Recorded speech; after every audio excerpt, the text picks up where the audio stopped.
Oke, balik lagi. Em, di video kali ini kita akan membahas bab selanjutnya, bab 4 terkait dengan mengevaluasi sumber daya dan daya saing perusahaan. Tapi kita lihat dulu silabusnya ini.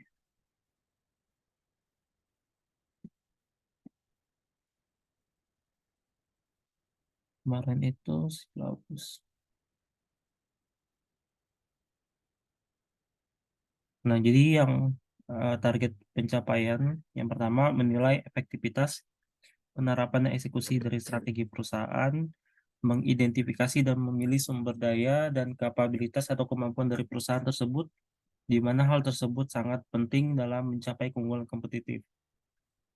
Kemudian menilai kekuatan dan kelemahan dari perusahaan dalam memanfaatkan peluang dan meminimalkan risiko ancaman terhadap perusahaan.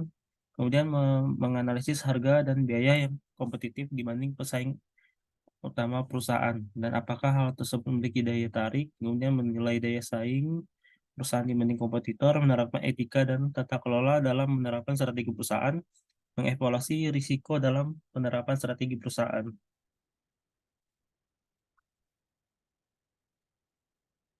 Oke, nomor 4 ini kita coba nanti gali seperti apa yang ada di modul gitu, menilai efektivitas risiko. Oke,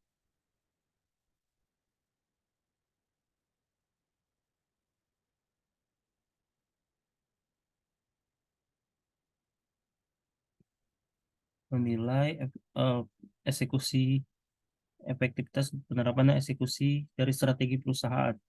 Jadi, nah mungkin masuknya ke sini ya. Jadi dalam mengevaluasi seberapa baik strategi perusahaan, pada bagian ini akan dimunculkan beberapa pertanyaan pengujian seperti apakah tindakan perusahaan baru-baru ini untuk menarik lebih banyak pelanggan dan untuk memperbaiki posisi pasarnya, misalnya adalah apakah perusahaan sudah menurunkan harga, memperbaiki desain produknya atau menambah beberapa fitur baru, meningkatkan aktivitas dan belanja iklan, memasuki pasar yang baru, atau merger dengan pesaing. Jadi hal-hal yang dibahas pada bagian ini lebih ke teknis ya, untuk bagian-bagian fungsional seperti produksi, pemasaran, keuangan SDM, dan teknologi informasi. Nah, ada dua indikator kunci yang menunjukkan seberapa baik strategi perusahaan berjalan atau berfungsi. Yang pertama, apakah perusahaan mencapai tujuan finansial secara strategik yang telah ditetapkan sebelumnya, apakah perusahaan tersebut memiliki kinerja di atas rata-rata perusahaan sejenis. Jadi kalau misalkan tujuan finansial, ya mungkin di secara internal, tujuan finansial kan udah kita bahas ya di video sebelumnya.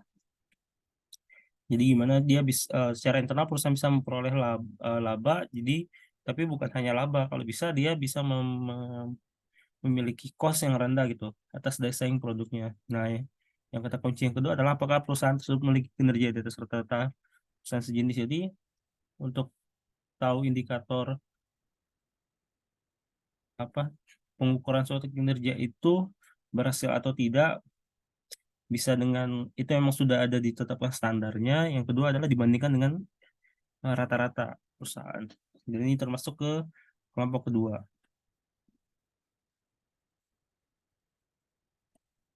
Nah, oke, nomor satu udah kita bahas, kita tandain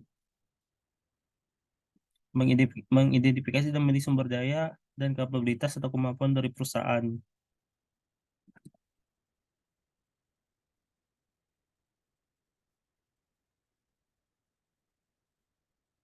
Yang kelemahan. Oke, berarti ini masih masuk ya, masih masih jadi memilih sumber daya itu seperti apa dan menilai peluang dan ancaman.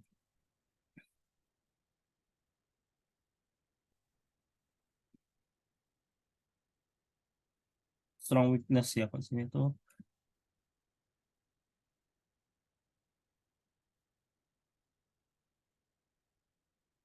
Oke, nanti kita lihat ya. Nah, kalau in- em, harga biaya yang kompetitif, harga biaya yang kompetitif. Oke, ada di poin 4, nilai DSM perusahaan dibanding kompetitor, menilai, kelima, dan terakhir penerapan etika dan mengevaluasi risiko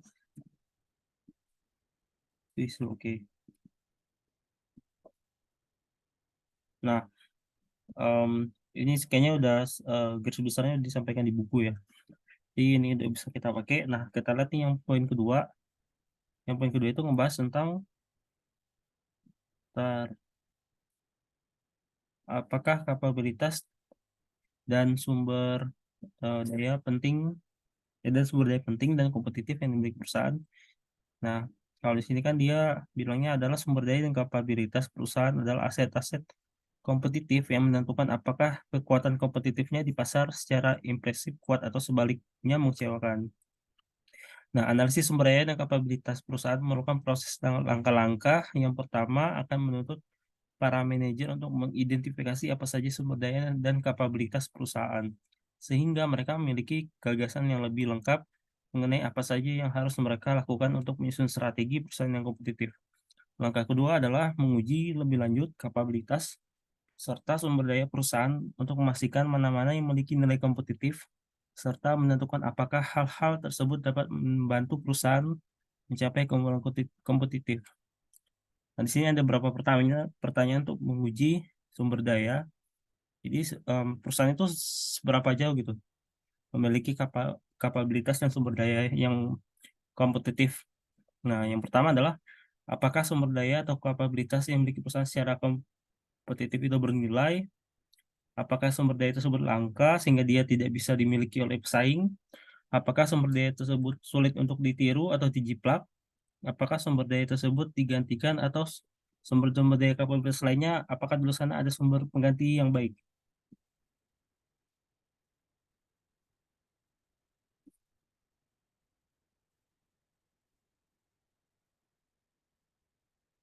Nah,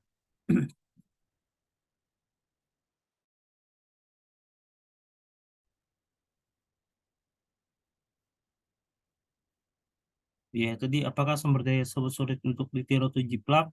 Kemudian apakah sumber daya tersebut dapat digantikan dengan sumber daya lain?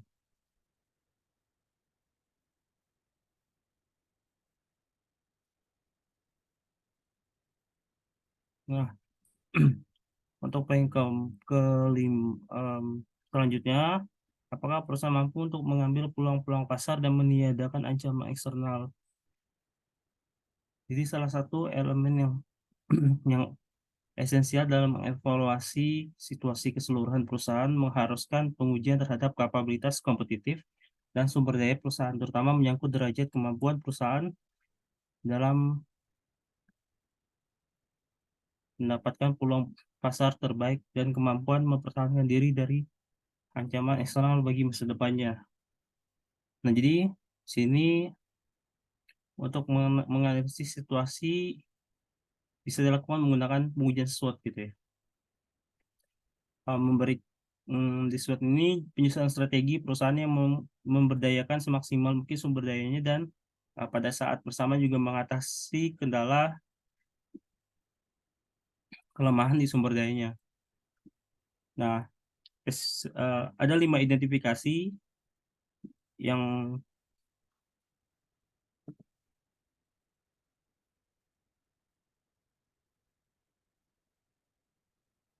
bisa dipakai. Yang pertama, mengidentifikasi kekuatan internal perusahaan, kemudian kelemahan dan hambatan kompetitif perusahaan, mengidentifikasi peluang-peluang pasar, mengidentifikasi ancaman-ancaman terhadap laba perusahaan di masa depan, dan menganalisis kembali apa yang diungkapkan oleh daftar SWOT. Jadi itu berapa awal 5 poin ya untuk bisa mengetahui ancaman dan peluang.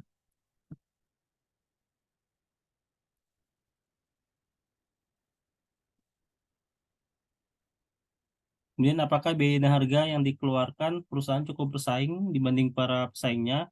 Nah, pertanyaan 4 ini diperlukan bagi para manajer untuk menilai apakah perusahaan dapat bersaing dari sisi biaya dan harga. Salah satu tanda yang paling kuat adalah memberikan indikasi apakah posisi bisnis sebuah perusahaan itu pada posisi yang kuat atau lemah.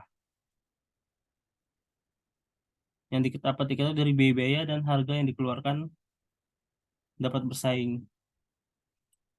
Yang intinya adalah semakin tinggi biaya yang dikeluarkan dibandingkan dengan pesaing terdekatnya, maka daya saingnya menjadi sangat rapuh. Di sisi lain, semakin besar nilai pelanggan yang ditawarkan dengan tetap menjaga tingkat laba, maka semakin berkurang kerapuhannya. Hal ini menunjukkan bahwa lepas dari spektrum kualitas di mana perusahaan bersaing termasuk pada BBN dan harga tadi. Nah, jadi pada bagian ini para peserta didik akan dibawa lebih jauh untuk memahami beberapa hal konsep em, mata rantai perusahaan, sistem mata rantai, benchmarking dan lain-lain. Ini secara ya teori lah ya. Nilai perusahaan selaras bila strategik untuk memperbaiki masalah-masalah atau biaya efektivitas, menerjemahkan kinerja yang sangat baik dari aktivitas. Apakah perusahaan secara kompetitif kuat lemah dengan dibandingkan dengan pesaing? Jadi dari sisi kompetitif perusahaan tuh seperti apa gitu. Nah, kalau kita lihat di sini pembahasnya, kalau kapabilitas sumber daya bersama dengan analisis tadi yang nilai rantai serta benchmarking akan mengungkap apakah sebuah perusahaan memiliki keunggulan kompetitif atau tidak dibandingkan dengan para pesaingnya berdasarkan sumber daya, kapabilitas dan aktivitas individu. Alat analisis ini juga dipergunakan untuk mengetahui keunggulan kompetitif yang dikaitkan dengan sekumpulan sumber daya dan kapabilitas. Kalau nggak salah ini nanti ada tabelnya gitu. Tabel untuk mengukur um, sumber daya yang dimiliki perusahaan. Kalau misalnya kita bandingkan dengan perusahaan lain gitu di industri sejenis. Asesmen yang lebih menyeluruh akan diperlukan.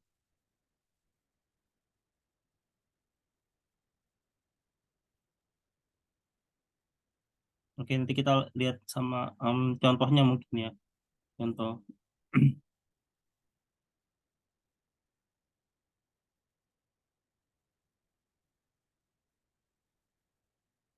Oke.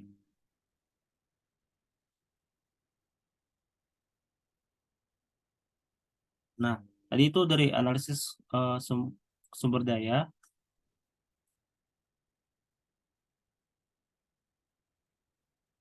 Kan ya. Nah, kalau kita lihat di buku, bentar ya.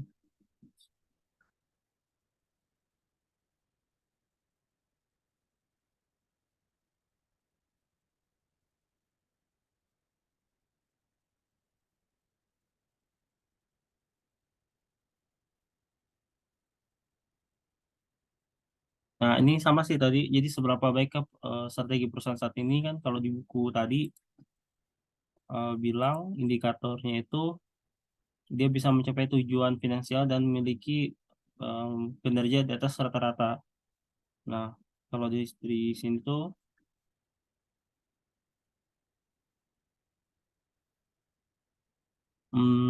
dia bisa melihat ke banyak aspek ya. Dari finance strategi, human resource strategi, sampai R&D teknologi strategi.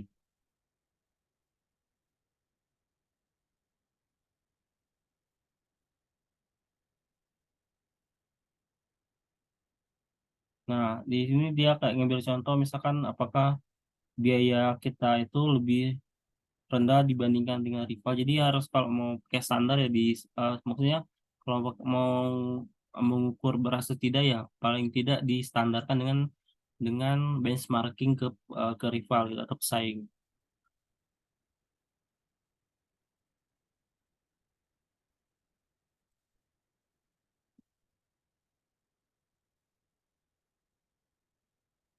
Nah, ini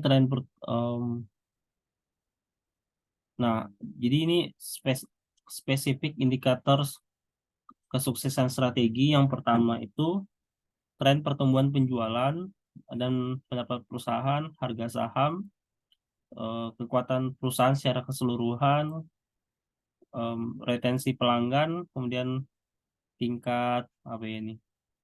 pelanggan baru yang diperoleh, bukti perbaikan dalam proses internal seperti tingkat kecacatan, pemenuhan pesanan, waktu pengiriman, hari persediaan, dan produktivitas karyawan.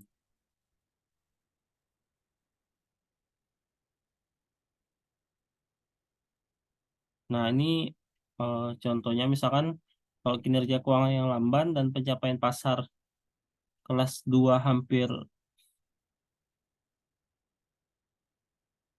kalau misalkan dia kinerja keuangannya lamban, terus pencapaian pasar kelas 2 hampir selalu menandakan strategi yang lemah, eksekusi yang lemah. Kemudian analisis sumber daya dan kapabilitas adalah alat yang ampuh untuk mengukur aset kompetitif perusahaan dan menentukan apakah aset tersebut dapat mendukung em, apa ya keunggulan kompetitif yang berkelanjutan gitu, melebihi pesaing atas pesaing. Suatu perusahaan membutuhkan portofolio sumber daya dan kapabilitas untuk sustain untuk apa ya berkelanjutan.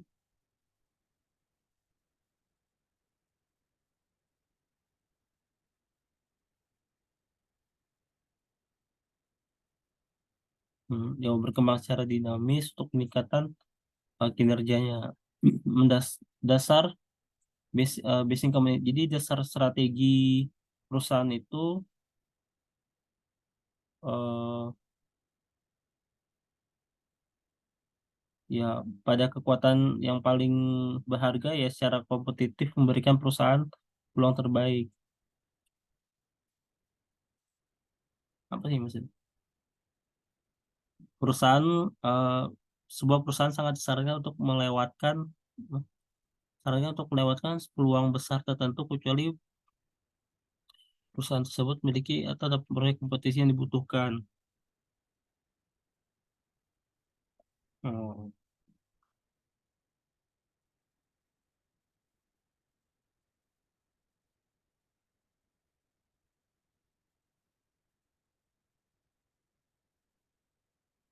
membuat daftar kekuatan, kelemahan perusahaan tidak cukup. Jadi hasil dari analisis SWOT berasal dari kesimpulan tentang situasi perusahaan dan implikasi untuk peningkatan strategi yang mengalir dari 4 daftar itu.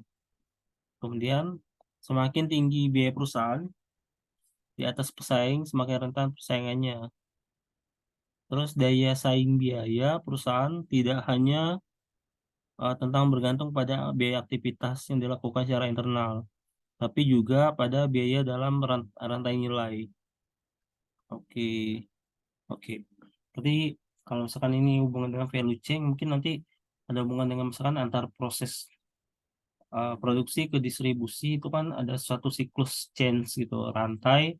Nah, itu juga diukur bukan hanya dari nilai produksinya gitu, tapi nilai antar rantai itu seperti apa gitu. Itu masuk ke ranah kapabilitas sumber daya ini gitu. Nah, nanti uh, bisa mungkin terukur nanti kalau bisa dibandingkan dengan industri atau dengan perusahaan sejenis. Nah, pembanding biaya aktivitas perusahaan tersebut dan aktivitas pesaing memberikan bukti kuat apakah perusahaan kompetitif dalam biaya. Nah, oke, apa lagi ya? Oh, banyak ya.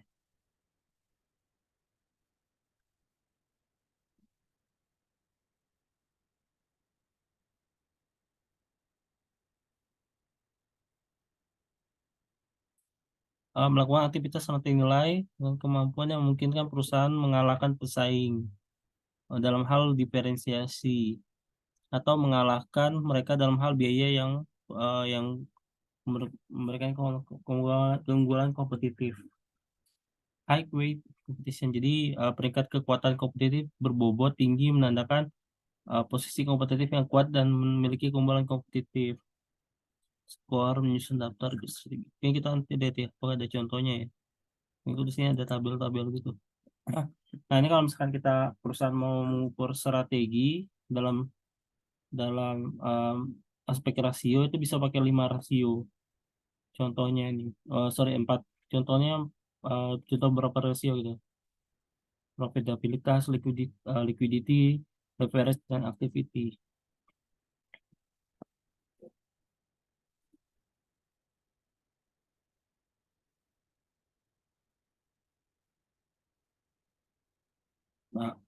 Sumber daya adalah aset kompetitif yang dimiliki oleh dan dikontrol atau dikendalikan oleh perusahaan.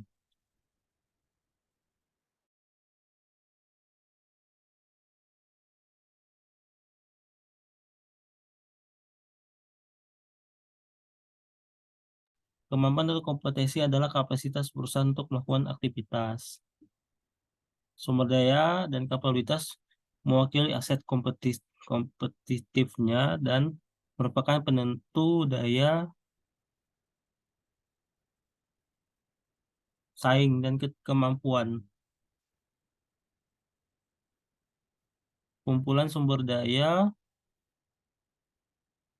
terhubung dengan terintegrasi erat dengan berpusat di sekitar satu atau lebih kemampuan. Adanya tes sprint untuk keunggulan kompetitif yang berkelanjutan. Apakah sumber daya itu valuable, rare, in, eh, in- inimitable, and non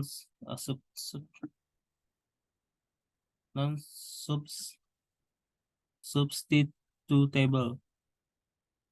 Oh, ini kayak tadi ya, dia nggak bisa, dia bernilai, jarang, nggak bisa ditiru dan um, non nggak bisa digantikan. Kemudian ada social complexity.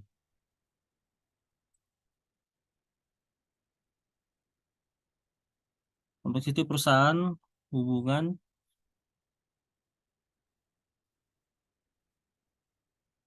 manager or R&D teams,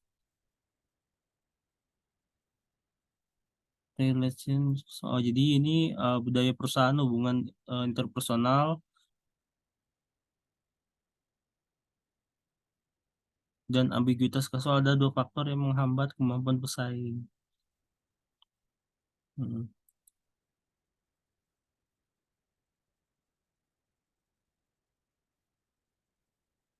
Terus kapabilitas dinamis.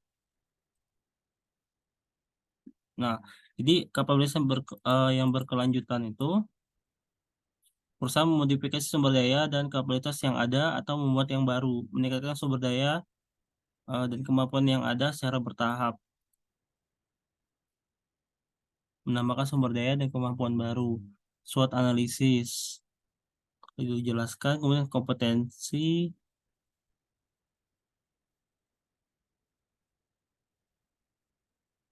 inti ada kompetensi khusus.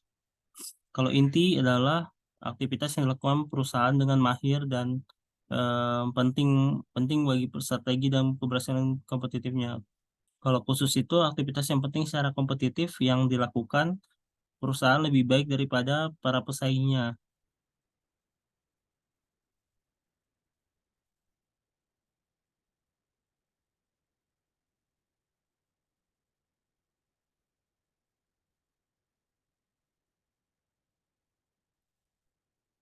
7 ya juga ya. Kekuatan perusahaan mewakili aset kompetitifnya, kelemahan perusahaan adalah kekurangan yang merupakan kewajiban kompetitif. Rantai nilai mengidentifikasi aktivitas utama dan aktivitas pendukung terkait dengan pencapaian nilai pelanggan. Benchmarking tolak ukur untuk meningkatkan aktivitasnya dalam perusahaan. Hmm. Nah, pertanyaan nomor dua, apakah apakah sumber daya kapabilitas perusahaan yang paling penting dan akan memberikan perusahaan keunggulan kompetitif yang langgeng, yang maksudnya bukan langgeng sih, yang bertahan lama gitu atas perusahaan pesaing. Apa sih maksudnya? Apa sumber daya dan kapabilitas perusahaan yang paling penting? Jadi apa sih yang paling penting? Dan akankah itu memberikan perusahaan keunggulan kompetitif yang bisa bertahan gitu, terutama dari para pesaingnya. Nah, di sini jelaskan kalau aset kompetitif, apakah sumber daya dan kapabilitas perusahaan, apakah penentu daya saing dan kemampuan untuk berhasil di pasar, apakah strategi perusahaan tergantung pada pada untuk mengembangkan keunggulan kompetitif atau yang berkelanjutan atas para pesaingnya. Sumber daya input produktif atas aset kompetitif yang dimiliki atau dikendalikan oleh suatu perusahaan. Kemampuan adalah kapasitas untuk perusahaan dalam melakukan beberapa aktivitas. Oh, ini definisi, si definisi.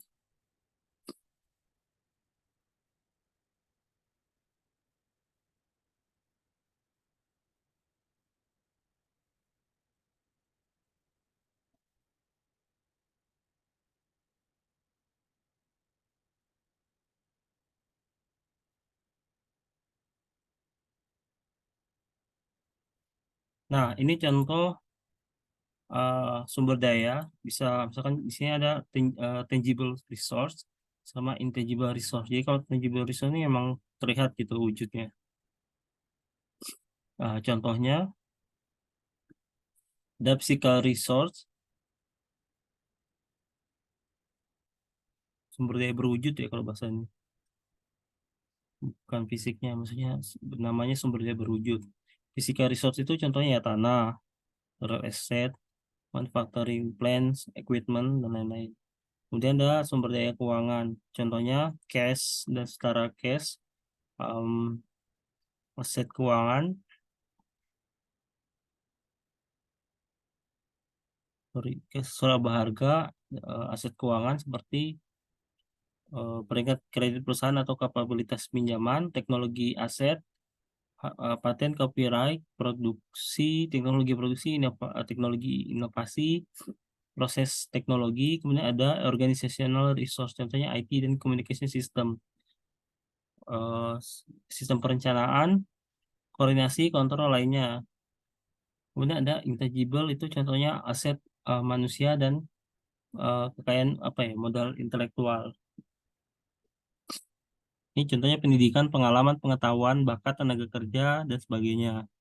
Terus ada merek, citra, perusahaan dan aset reputasi. Jadi nama merek, merek dagang, produk atau citra perusahaan, loyalitas pembeli, dan etiket baik. Kemudian ada hubungan, relationship.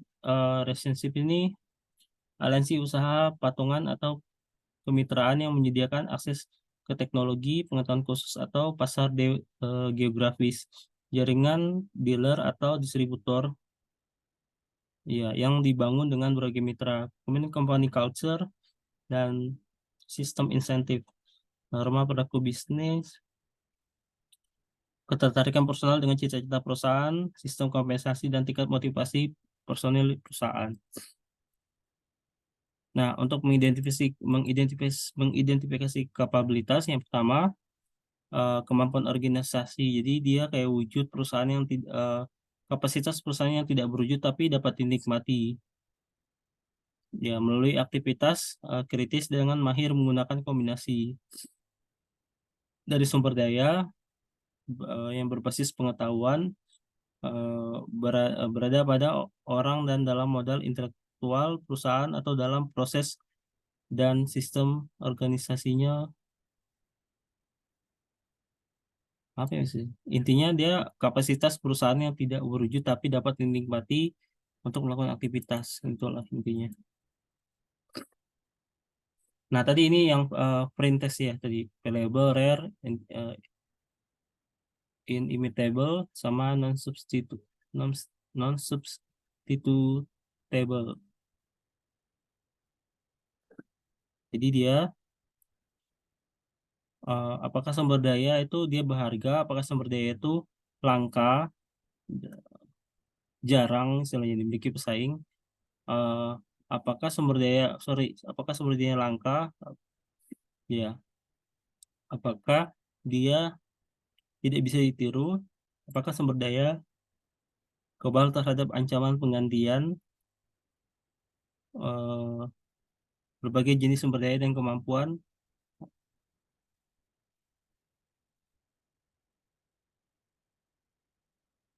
Jadi ya ini apakah dia intinya dia bisa digantikan nggak sumber dayanya itu.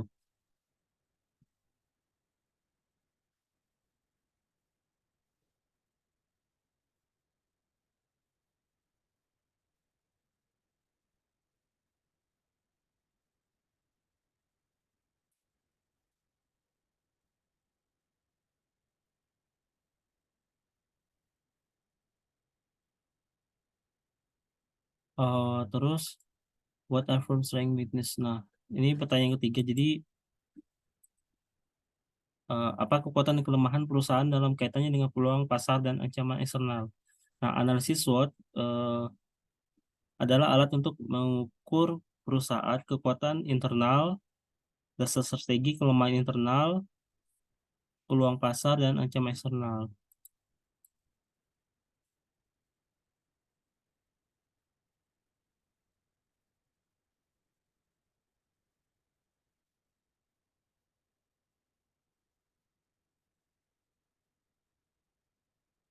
Itu sama sih. Nah, ini eh, bagaimana aktivitas rantai nilai perusahaan mempengaruhi struktur biaya dan proporsi nilai pelanggannya. Jadi, pertama mengidentifikasi cara kerja bagian dalam profesi nilai pelanggan, memungkinkan melihat secara mendalam struktur biaya perusahaan dan kemampuan untuk menawarkan harga lebih rendah yang menguntungkan. Kemudian mengungkapkan atau lebih menekankan hal yang dapat dilakukan perusahaan pada aktivitas yang meningkatkan diferensiasi dan mendukung harga yang lebih tinggi. Kalau sini dia pertama dia bagi dulu kategori primary activity dan support activity. Nah, jadi dilihat dilihat dulu dari aktivitas ini dan cost-nya tentu ya, cost-nya seperti apa. Nah, nanti oh eh, ini cuman penentuan. Oke.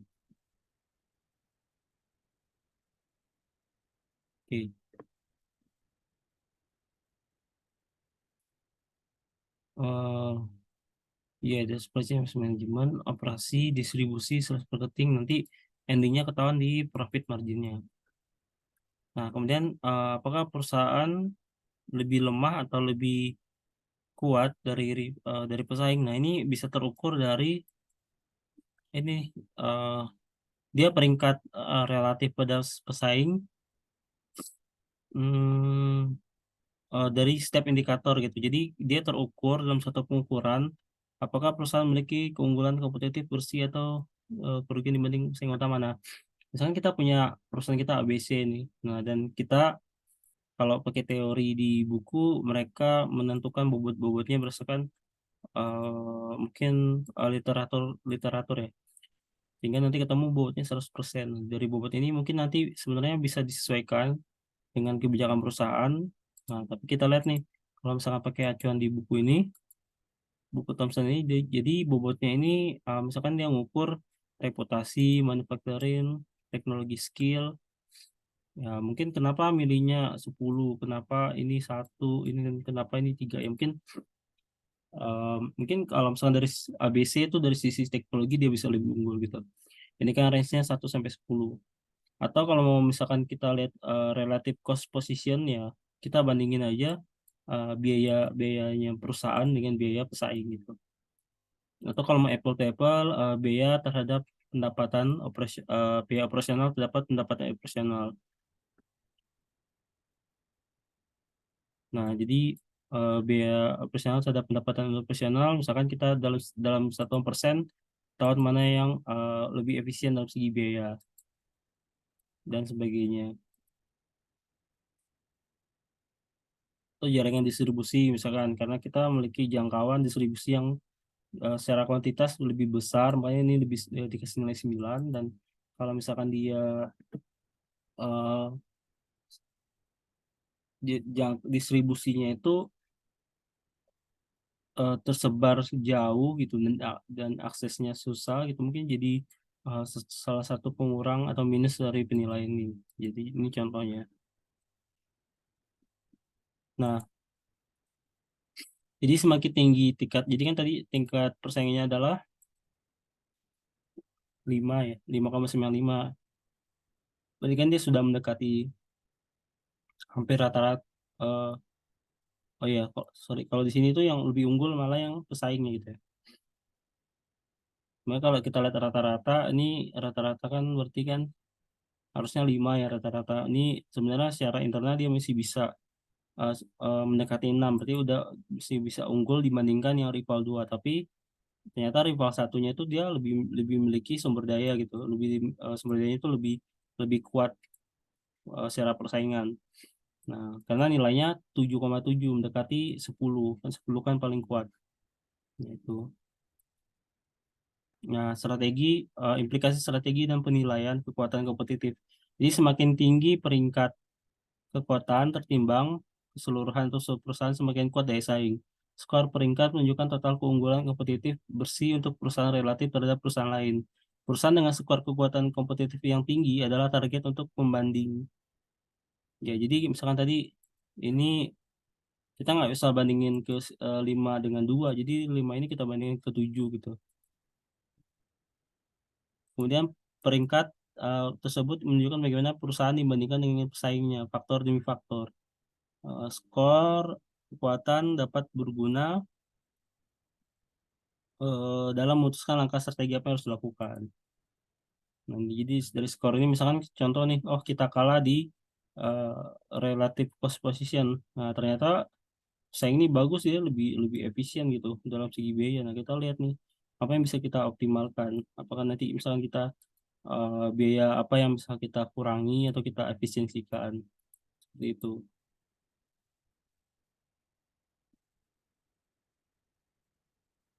Budaya keuangan contohnya tadi apa ya?